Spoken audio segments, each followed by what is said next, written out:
The 2028 presidential election is shaping up to be a huge clash between the Republican Party post Donald Trump and the Democrat Party post Joe Biden and Kamala Harris. And right now, seems very probable that Republican Vice President of the United States, JD Vance, will be the nominee in 2028. All data that we have right now points to this. Right now, in the aggregate from race to the White House, JD Vance is leading with a 45% total in a Republican primary poll. That's his aggregate. He's led in every single poll that does not include Donald Trump. Every single poll he leads in that Donald Trump is not in, with roughly right around 45%. Now, a name on the Democrat side who's very much been emerging is Gavin Newsom. And one thing you have to look at when you look at a poll in 2025 for a presidential election in 2028, you have to understand these polls have much more to do about name recognition than anything. Not necessarily this is who they're going to vote for. This is whose name really rings a bell right now. This is someone who I'm really attracted to. I'm pulled towards their candidacy at this moment in time. We can see right now the most recent Echelon Insights poll with Kamala Harris in that matchup. Gavin Newsom pulls roughly 10% of the Democrat electorate versus Kamala Harris not in the 2028 Democrat primary. You can see Gavin Newsom is tied with Pete Buttigieg. A similar poll that was taken back in June, you see something similar. Kamala Harris leads 38% to 10% over Newsom in a crowded primary. But when Kamala Harris is not in that primary, you see it's a three-way tie between Buttigieg, Newsom, and Tim Walz. But we know that it is not Democrat primary voters or Republican primary voters that decide elections. It is swing state voters in Pennsylvania, in Wisconsin, in Michigan that decide the outcome of the election, just as they did in 2024, just as they did in 2020, and just as they did, to a lesser extent, in 2016. Now, today we are going to be diving into a presidential matchup between Vice President JD Vance and Gavin Newsom, so let's jump into it. We'll start off with JD Vance. JD Vance was elected Vice President of the United States in 2024 and has really surged as the Republican frontrunner in the 2028 primary polling. Right now, like we said, polling right around 46% among GOP primary voters from an Emerson College poll in June. Now, his appeal really stems from his Rust Belt roots, aligning with working class voters, swing states like Ohio, like Pennsylvania, like Wisconsin. Now, Ohio may not seem like a swing state, but remember, this is a state that voted for Barack Obama two times. Now, yes, was it single digits? Absolutely. It voted for Bush twice.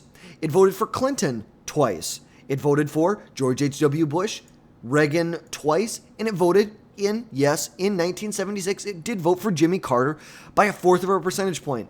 So as much as in the last, you could say 10 years, it hasn't been a swing state, historically speaking, it has been a swing state, with Ohio fallen in line with the party that wins almost every single time. You can see this. 96, Clinton wins re-election. 2000, Bush wins re-election in 04. Obama wins in 08. 2012, he wins re-election. 2016, Donald Trump carries it by 8 points. And this is where it became a Republican stronghold. He wins it by 8 points in 2020. Fast forward to 2024, he wins it by 11.5 points. Now, Vance's role in the Trump administration, including his tie-breaking vote on the 2025 tax and spending bill, the reconciliation bill, the one big beautiful bill, although there are a lot of critics of it, I really do believe it will bolster his conservative credentials. Despite criticism from Democrats and some Republicans, it will. We're going to stop the largest peacetime tax increase from happening in American history. That's number one. We're going to stop that from happening right away. We're going to put work requirements on Medicaid. As much as Democrats want to squeal and cry about it, the fact is that the American people support the idea of work requirements tied to Medicaid. You have to work or volunteer 20 hours a week. Give me a break. Get off your lazy ass. Unless you have a qualifying disability or a qualifying reason. Or if you're too old. This only goes up to, I believe, 65 years old. 20 hours a week is all you have to do. Go volunteer at Feed My Starving Children every day. Like, my goodness. But as much as people do not like that, there are some people who don't like the one big beautiful bill. Republicans do have their work cut out to sell it. You need to sell the provisions in the bill. Polling shows the bill is not popular, but provisions in the bill are popular. That's the reality. You need to get out there and you need to start selling on the provisions of the bill. That's the reality. And right now, Vance, if you're looking at the betting market, is the clear favorite with about 50, has a 52% chance, according to Kalshi, of being the Republican nominee in 2028. This is reflecting his strong national profile and an endorsement that he would most likely get from Donald Trump. Although Trump has refused to say anything yet, we know that most likely whoever gets Trump's endorsement will be the nominee in 2028. And I think Vance has a lot of ability and a lot of skill when it comes to connecting with younger voters, especially younger men.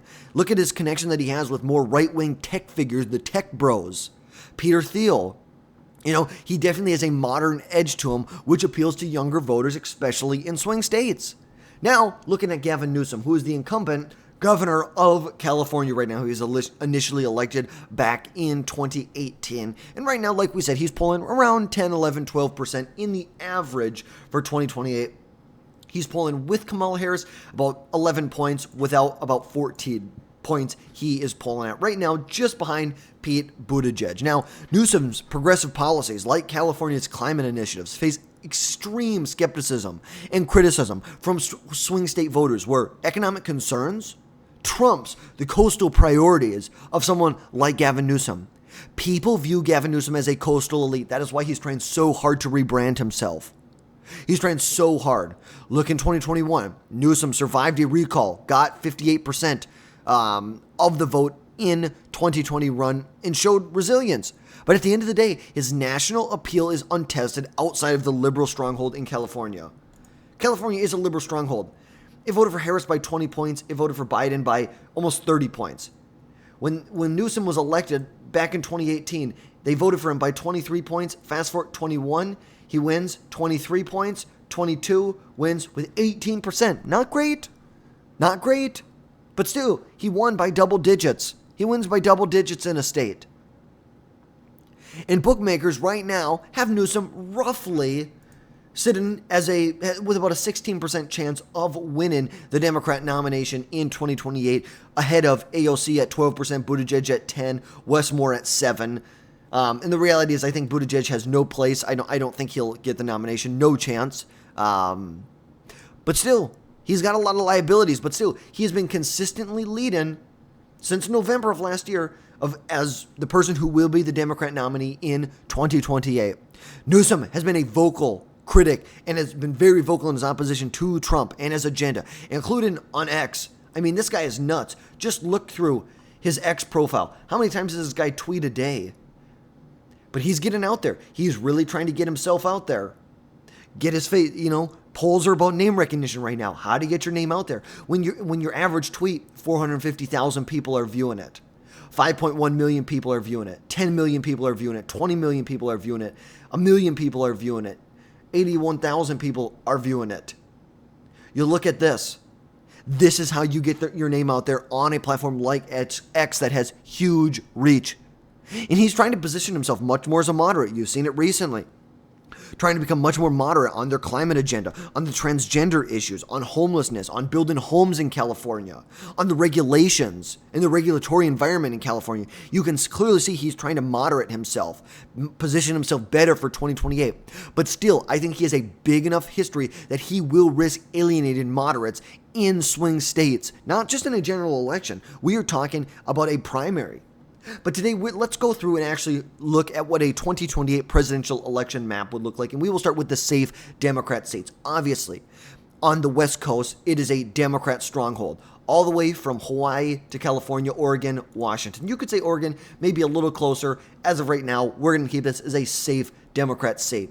Included in that is someplace like Illinois, like Colorado, like Vermont, the bluest state. Vermont has given Democrats their largest margins of victory for decades at this point. 31 points it voted for Kamala Harris in 2024.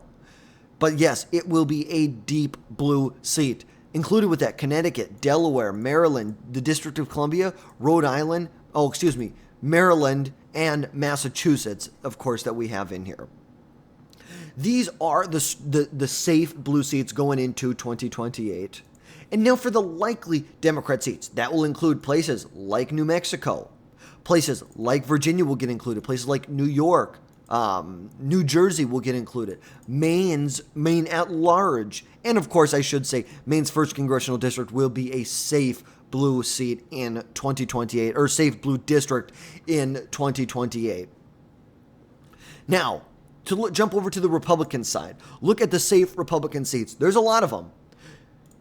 Idaho, Utah, Wyoming, Montana, North Dakota, South Dakota, Nebraska's 3rd congressional district, Nebraska at large, and Nebraska's 1st congressional district, Oakland, Texas, Louisiana, basically all of the South at this point, excluding the swing states of Georgia, North Carolina. We'll include in here West Virginia, Ohio, Indiana. I think you can make the case that Ohio may be a little bit closer going into 2028, but if Vance is on the ticket, I think he'll do good. But still, is he going to win by 15 plus points here? I don't know. I see more, maybe 5 to 15, 5 to 10 points, I think is more likely going into 2028. Now, for the likely Republican seats, that will include places like Kansas, like Iowa. We know Kansas was a little bit closer. Voted for Trump by 16 points. In 2020, when it was tighter, it dropped below that 15% threshold along with Texas. So I think it depends on the overall environment in 2028. What are things looking like? But I think those are going to be much more likely Republican seats as well. Now, to include the Democrats' lean seats, that will include places like New Hampshire, like Minnesota, like Nebraska's 2nd congressional district. Now, one place I did forget that will be a strong Republican seat, that will be a likely Republican seat, will be Maine's 2nd congressional district along with Alaska. Now, this basically leaves us where we were at before. This leaves us with the toss-up seats, the swing states. Now, I am going to go out on a limb and put some ratings on some of these. I believe that because of the demographics in places like Nevada, like Arizona, because of the climate there, this is a much more friendly environment to the Republican Party now than it is to the Democrat Party. And for those reasons, I believe Nevada and Arizona will be a tilt. Republicans get a slight advantage in my prediction this far, especially against someone like Gavin Newsom. Gavin Newsom is a coastal elitist. Where do people go when they're trying to flee California? Nevada, Arizona. The last thing that they are looking to do right now is to give Gavin Newsom a thumbs up, to give him their approval. That's the reality. And in Nevada, specifically, tourism and labor issues are going to favor much more of Vance's pragmatic approach to labor laws, tourism, and simply, you look at this one big beautiful bill, no taxes on tip, no taxes on overtime. That's big for the labor industry in Nevada, no doubt about that. There's a much more Hispanic demographic in Nevada, which is much more friendly to the Republican Party now than it really ever has been in recent history. I believe for those same reasons, it'll be much better in Arizona. And I think, depending on the environment, I think you could see a place like New Mexico with Gavin Newsom on the ballot. New Mexico getting a little closer. They have similar makeups to Arizona and Nevada. A lot of Hispanic support there. But also, this is a blue state at the end of the day. I believe Arizona, for those same reasons, will have that.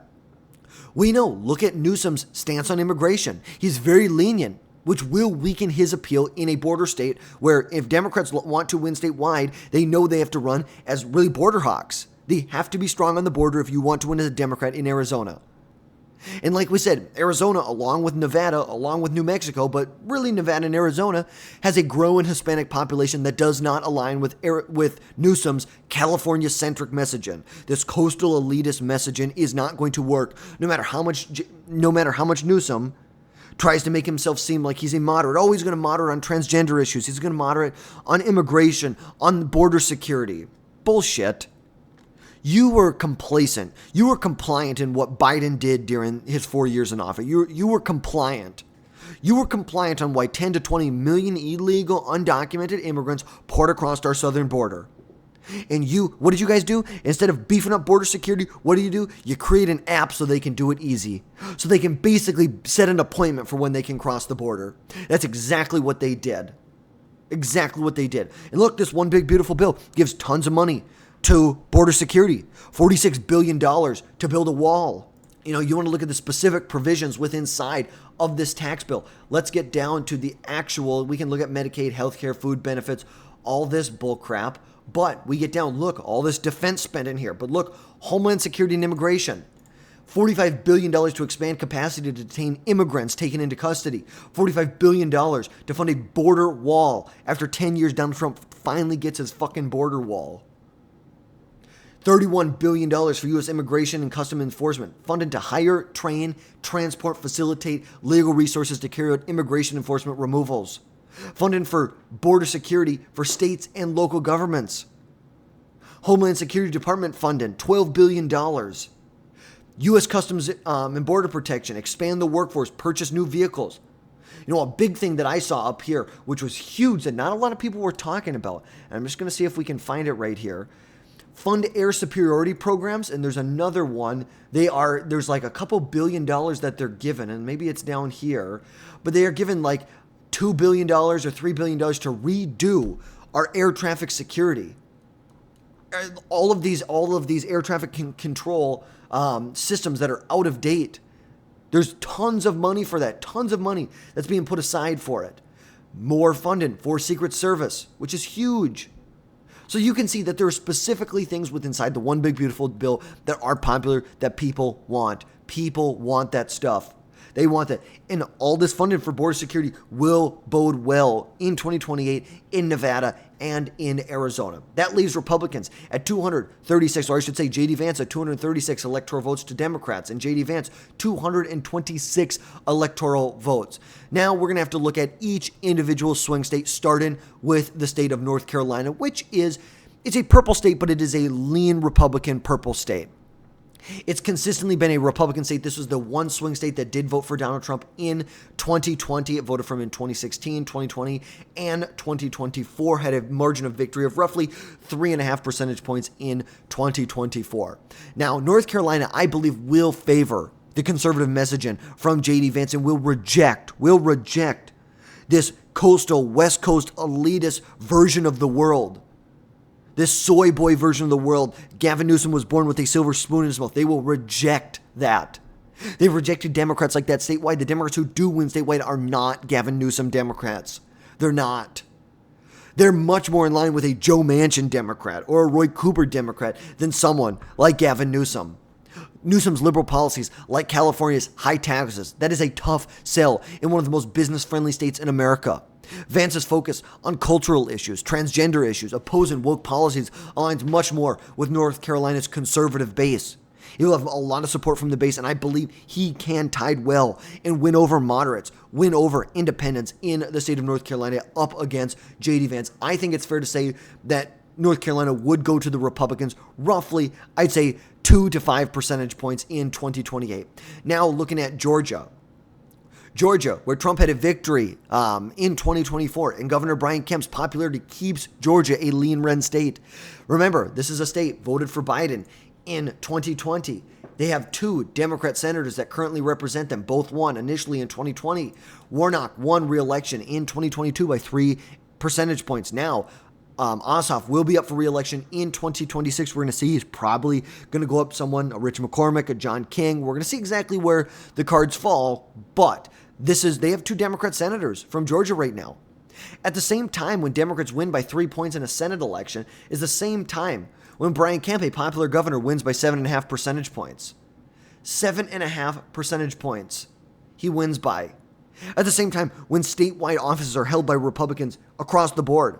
Republicans control the Senate. They control the House of Representatives. And I think if Vance can align himself with Brian Kemp, solidify GOP gains and appeal to moderates in the Atlanta suburban area, you don't need to win over 10% more support than Donald Trump did. Win over a point, 2 points, 3 points. That can shift the electorate for you.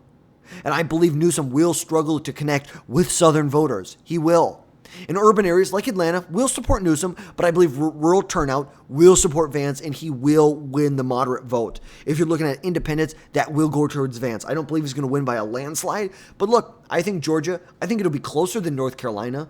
I would classify this as a tilt Republican state as of right now, which brings us to 268, 226. This is where I think it gets very, very interesting. We're going to start off with the state of Wisconsin, where Donald Trump won by roughly a 1 percentage point in 2028 or 2024. Vance, if he is on this ticket, has a lot of Rust Belt appeal, focusing on manufacturing jobs, which resonates with Pennsylvania's working class voters. And I think Newsom's urban-focused policies will struggle in the more urban and suburban areas that is Wisconsin, where economic recovery is a priority. But still, out of all of the three states right here, I think Wisconsin leans more to the center. And I think, if anything, if there's one swing state that Gavin Newsom could pick up, it could be Wisconsin. It could be. I don't think he's going to win it, but I think right now I would classify Wisconsin as a tilt Democrat seat. Now, look at Michigan. Michigan, right now, they are heavily reliant on the auto industry and union voters. We know Republicans did really well with union voters and just working class voters. Working class voters make up Michigan and Pennsylvania. In Newsom's West Coast image, past comments criticizing red states will alienate Michigan's moderate Democrats, who really help elect people like Gretchen Whitmer, like Biden in 2020.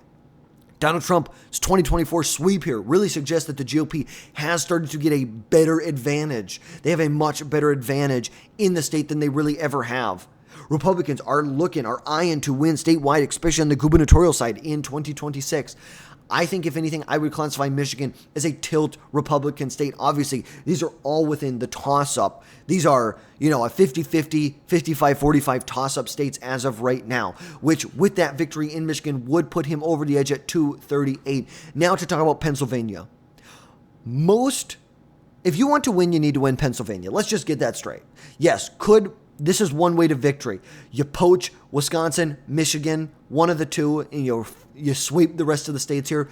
That's a way to win. That 100% is a way to win. But if you want to win the presidency, you need to win Pennsylvania. You do. And look, Vance has a lot of appeal here. I think Vance is going to have a lot of appeal in Michigan and in Pennsylvania, where they're union-heavy, labor-heavy, working-class-heavy states. This is a state Trump carried by, a point and a half? Almost 2 percentage points in 2024. And JD Vance's Rust Belt appeal, focus on manufacturing jobs, resonates with Pennsylvania's working class union voters. And just like every other swing state, Newsom, this is not what he's focused on. He is focused on these transgender issues, making sure mentally ill men can compete in women's sports. That's what he's focused on. He's focused on, taxing manufacturing facilities because of their carbon footprint, trying to put them out of business. He was one who wants to ban fracking. You tell that to all the oil workers in Pennsylvania and Michigan. When you want to ban fracking, how exactly is that going to work out for them? And just like every other state, I believe Newsom will struggle when it comes to the urban and suburban areas. Look, he's going to win in Pennsylvania or in Philadelphia. He will. He will win in Philadelphia. But I think statewide, I think JD Vance has the edge. Another data point to consider is simply party affiliation in the state of Pennsylvania. You go back to 2016 when Donald Trump roughly wins the state by just under a percentage point. At that time, in 2016, Democrats, they held roughly a 900,000 vote majority, or they have 900,000 more registered Democrats in the state than they do Republicans. Fast forward to 2020, Democrats, they've gained a little bit, but Republicans gain a lot of ground. They gain almost 250,000 Republicans in the state of Pennsylvania by 2020. Now 2024, we're showing Republicans within 300,000 votes, but this isn't even the most up-to-date data. Up to the month right now, if we can find it. This is the most recent. Democrats, they have a 74,000 voter registration advantage in the state of Pennsylvania. 74,000 voters. That's it. When they were at 900,000 in 2016 when Donald Trump won, I think in Pennsylvania, the electorate is becoming much, much, much more favorable for the Republican Party than the Democrat Party, and that's why I believe it would be a tilt Republican. But you can see, any way you go about this, fine. Maybe Newsom wins in Michigan. Maybe he wins in Pennsylvania. That puts him at 270, okay? Well, then that comes down to one place. That comes down to here. To simply Nebraska's 2nd congressional district. If you can compete there, you have a 269 victory, which I think this is very likely. Now, I think this district has trended a lot to the left, and I think Democrats will win here, which is why Republicans cannot let them pierce the wall. Republicans need to pierce one of these. Hold on down here. Hold on, and you have to pierce in the blue wall. That's how you're going to win. What are the key issues that are driving swing state voters? The economy. They're going to prioritize jobs and control of inflation, where Vance's alignment with Trump's tax cuts, deregulation resonates over Newsom handling of California, where they've regulated the hell out of businesses. People are leaving California in droves. Businesses are leaving there in droves. Gavin Newsom does not have leadership when it comes to the economy. Look at the border.